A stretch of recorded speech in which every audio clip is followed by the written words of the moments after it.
আমরা যেটাকে মৃত্যু বলি, আসলে মানুষ কখনো মরে না। তাহলে আমরা যেটা দেখি সেটা কি? এটাই ভগবান শ্রীকৃষ্ণ বলল যে মানুষ যখন একটা বস্ত্র পরিধান করে, এই বস্ত্রটা যখন জীর্ণ হয়ে যায়, ওই বস্ত্রটা সে পরিত্যাগ করে নতুন একটা বস্ত্র পরিধান করে।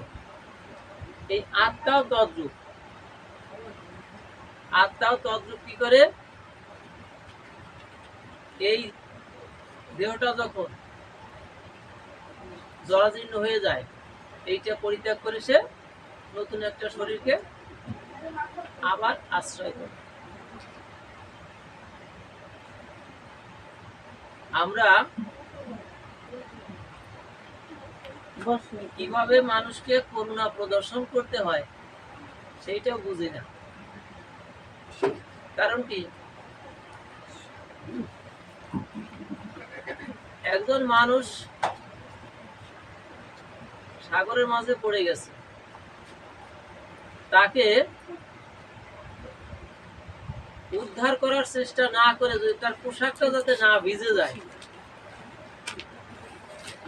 সেইটা যদি চেষ্টা করি, তাহলে কি তার প্রতি তাকে কোনো করুণা প্রদর্শন করা হলো? মোটেই না। যে ব্যক্তি সাগরের ভিতর পড়ে গেছে তার কি হলো না হলো সেদিকে লক্ষ্য না করে তার পোশাকটা যেন ভিজে না যায় সেই দিকে লক্ষ্য করলাম, তাহলে ওই ব্যক্তিকে কোনো করুণা প্রদর্শন করা হয় না। তাই আমরা যেটা নিয়ে শোক করি, সেটা তো কি, এটা পোশাক। আত্মার পোশাক হলো এই দেহটা, আত্মার পোশাক হচ্ছে এই দেহ। আমরা এই দেহের জন্য কান্নাকাটি করি। কোন ব্যক্তি যখন মারা যায়, মারা যাওয়ার পরে তার যে বডিটা পড়ে থাকে, এটা তো আত্মার পোশাক। আত্মা তো চলে গেছে এই দেহ থেকে। যত সময় আত্মা দেহের ভিতর ছিল ততক্ষণ পর্যন্ত দেহের অর্থাৎ এই চেতনা ছিল। আত্মা যখন চলে গেল তখন ওই দেহের আর কোনো চেতনা থাকে না, ওই পোশাকটা পরে থাকে। কিন্তু ওই ব্যক্তি আর থাকে না, পোশাক পরে থাকে। আমরা ওই পোশাকের জন্য কান্নাকাটি করি। সেই কথাই অর্জুনকে বললো যে এটা অনার্যের বুদ্ধি, অনার্যের জ্ঞান। তুমি আর্য হইয়া অনার্যের মতো শোক করতেছ। এই দেহের মধ্যে জীবাত্মা এবং পরমাত্মা, অর্থাৎ দেহ নামক বৃক্ষে জীবাত্মা এবং পরমাত্মা, এই জীবাত্মা আর পরমাত্মা এই দুইজন বন্ধুর মতোই একই দেহে বসবাস করে। দেহ নামক বৃক্ষে জীবাত্মা নামক পাখি আর পরমাত্মা নামক পাখি দুইটাই আছে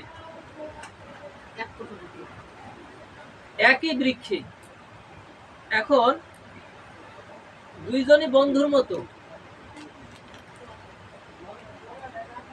একটা পাখি ফলাহারী, অর্থাৎ এই দেহ নামক বৃক্ষ থেকে ফল ভোগ করে একটা পাখি। যে পাখিটা ফল ভোগ করে এই পাখিটার নাম হলো জীবাত্মা।